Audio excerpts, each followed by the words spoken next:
Hi అండి, అందరికీ నమస్కారం. Welcome to my channel. ఈ వీడియోలో ఏపీ ప్రభుత్వ ఉద్యోగులకు మరియు పెన్షనర్లకు 12వ పిఆర్సీకి సంబంధించినటువంటి తాజా అప్డేట్ న్యూస్ అయితే ఈ వీడియోలో ఉంది. వీడియోని ఎక్కడే కానీ స్కిప్ చేయకుండా ఎండ్ వరకు చూడండి ఫ్రెండ్స్. అప్పుడే ఇన్ఫర్మేషన్ పూర్తిగా అర్థమవుతుంది. అలాగే వీడియో చూస్తున్న ప్రతి ఒక్కరు కూడా వీడియోకి అయితే లైక్ చేయండి. వీడియోని తోటి ఉద్యోగ పెన్షన్ మిత్రులతో అయితే షేర్ చేయండి. కొత్తగా మన ఛానల్ చూస్తున్నవారు సబ్స్క్రైబ్ చేసుకున్నట్లయితే దయచేసి మన ఛానల్ని సబ్స్క్రైబ్ చేసుకోండి. దీని ద్వారా నేను చేసే లేటెస్ట్ వీడియోస్ అన్నీ మీ వరకు రీచ్ అవుతాయి. ఆలస్యం చేయకుండా వివరాల్లోకి అయితే వెళ్ళిపోదాము. ఫ్రెండ్స్, మాస్టర్ స్కేల్స్ విడుదల అండి.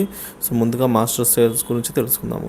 2022 పిఆర్సీ ప్రకారంగా మాస్టర్ స్కేల్స్ అనేవి 20,000 నుంచి 1,79,000 వరకు అయితే ఉండేవి. ఇక 12వ పిఆర్సీ అప్డేట్ అండి. సో పిఆర్సీ అనేది మనకు జీతం హైక్ అవుతుందన్నమాట, శాలరీలు. సో కొత్త బేసిక్ పే ఎలా నిర్ధారిస్తారంటే old basic pay plus DA, ఉద్యోగులకైతే డిఏ, పెన్షనర్లకైతే డిఆర్ ఏదో ఒకటి ప్లస్ ఫిట్మెంట్ కలపగా మనకు వచ్చిన దాన్ని కొత్త బేసిక్ పే అంటాము.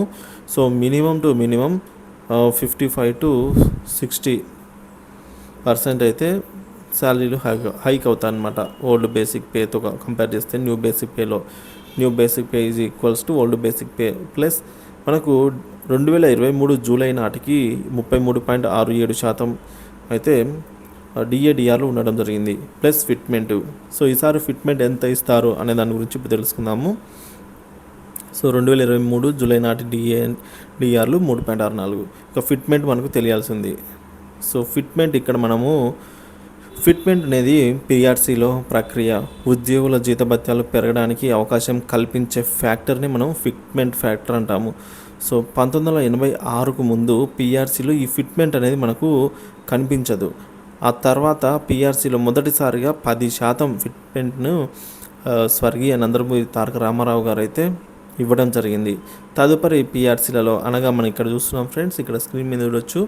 1993లో 10%, 1999లో పిఆర్సీలో ఫిట్మెంట్ అనేది 25%, అలాగే 2005 పిఆర్సీలో ఫిట్మెంట్ అనేది 16%, సో 2010 పిఆర్సీలో ఫిట్మెంట్ అనేది 39%, 2015 పిఆర్సీలో 43%. ఇది అత్యధిక పిఆర్సీ అండి. ఇది మన గౌరవనీయ ముఖ్యమంత్రి చంద్రబాబు నాయుడు గారు అయితే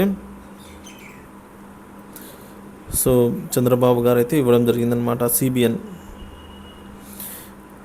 అత్యధికంగా చరిత్రలో ఎన్నడూ లేని విధంగా 43% ఆర్థిక పరిస్థితి బాగుండడం వల్ల అయితే ఇవ్వడం జరిగింది.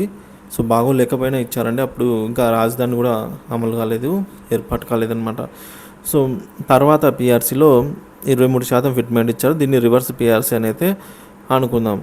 సో ఇప్పుడు కూడా ఫిట్మెంట్ ఇవ్వాల్సింది చంద్రబాబు నాయుడు గారే కాబట్టి ఇప్పుడు ఫిట్మెంట్ని మనము మినిమం 23% ఫిట్మెంట్ అయితే వస్తుంది అని చెప్తున్నారు. సో మినిమం 23, మ్యాక్సిమం 43% అయితే ఫిట్మెంట్ ఈ మధ్య ఉండవచ్చు.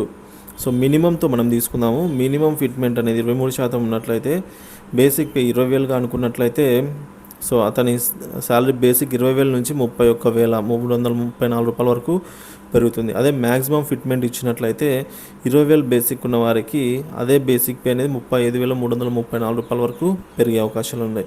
సో మనం గరిష్టంగా చూసుకోవచ్చు ఫ్రెండ్స్, ఇక్కడ కనిష్టంగా 56% అయితే బేసిక్లో పెరిగింది మినిమం ఫిట్మెంట్ ఇస్తే. అదే మ్యాక్సిమం ఫిట్మెంట్ అయితే 76% అయితే బేసిక్లో పెరగడం జరిగింది. సో ఈ రెండింటి మధ్యలో 60 మటుకు అయితే పెరగడం గ్యారంటీ అనమాట, 60 పైనే. సో అందుకే ఉద్యోగులు మరియు పెన్షన్లు అంతా కూడా 12వ పిఆర్సీ కోసము. సో యాక్చువల్గా 12వ పిఆర్సీ అనేది జూలై 2023 నుంచి అమల్లో ఉండాలన్నమాట. సో ఆల్రెడీ 1 ఇయర్ గడిచిపోయిందనమాట. సో కాబట్టి ఉద్యోగ పెన్షన్ అందరూ కూడా తీవ్ర నష్టానికి అయితే గురి కావాల్సి వచ్చింది. ఏదైతే 11వ పిఆర్సీ రివర్స్ పిఆర్సీ అంటున్నామో ఇందులో జరిగిన నష్టాన్ని 12వ పిఆర్సీలో భర్తీ చేయాలని చెప్పి ఉద్యోగ సంఘాలు కోరడం జరిగింది. సో మనం ఫర్దర్గా అయితే చూద్దాం ఫ్రెండ్స్. ఈ విధంగా ఫిట్మెంట్ పిఆర్సీ పెరిగితే హెచ్ఆర్ఏ కూడా మనకైతే పెరగడం జరుగుతుంది.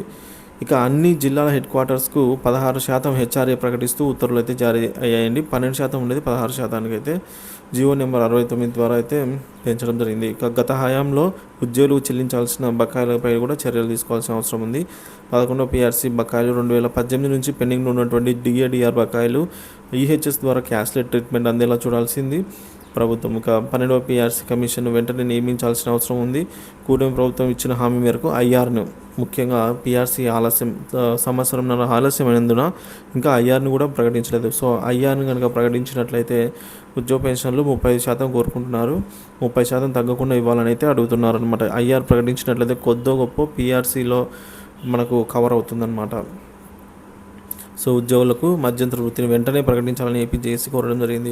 APJAC chairman, Amaravati chairman Bopparaju Venkateswarlu గారు ఒకానొక సందర్భంలో గతంలో ఎన్డీఏ కూటమి మేనిఫెస్టో ఇచ్చిన హామీ మేరకు ప్రభుత్వ ఉద్యోగులకు మధ్యంతర వృత్తిని తక్షణమే ప్రకటించాలని కోరారు. అదేవిధంగా ప్రభుత్వం నియమించినటువంటి 12వ పీఆర్సీ కమిషన్ రాజీనామా చేసినందున వెంటనే పీఆర్సీ కమిషన్ను నిర్ణీత కాలపరిమితిలోపు ప్రకటించి 12వ పీఆర్సీ అమలు చేసి గత 11వ పీఆర్సీ సందర్భంగా నష్టపోయినటువంటి ఉద్యోగులను ప్రభుత్వం ఆదుకోవాలని అయితే విజ్ఞప్తి చేశారు.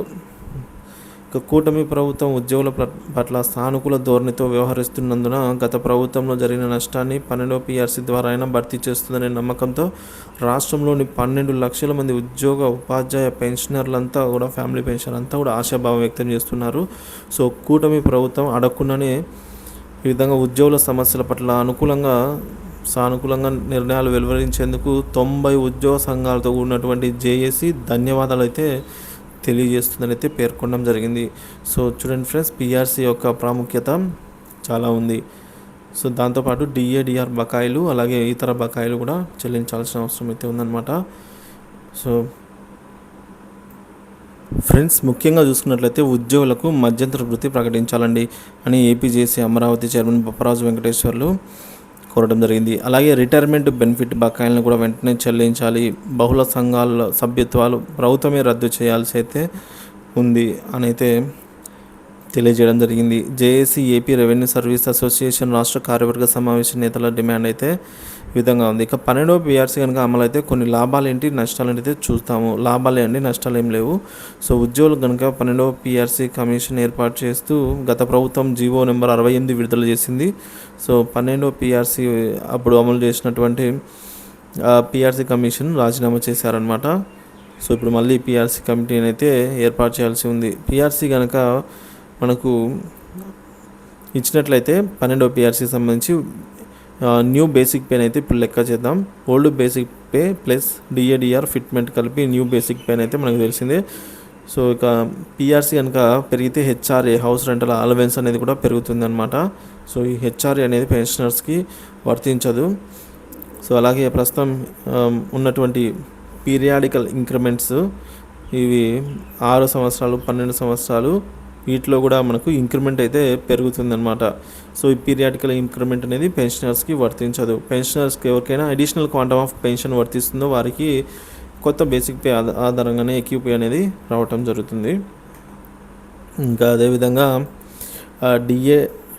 డిఏల రేటు కూడా పెరుగుతుందన్నమాట. పే స్కేల్స్ మొత్తం మీద 12వ పీఆర్సీ కనుక అమలు అయినట్లయితే ఉద్యోగులకు, ఉపాధ్యాయుల పెన్షన్లందరికీ కూడా బెనిఫిట్ ఉంటుంది అనేది అయితే ఖచ్చితంగా చెప్పవచ్చు. సో 12వ పీఆర్సీ తాజా అప్డేట్ న్యూస్ కోసం మన ఛానల్ సబ్స్క్రైబ్ చేసుకొని అప్డేట్స్ అయితే ఫాలో అవుతుండండి.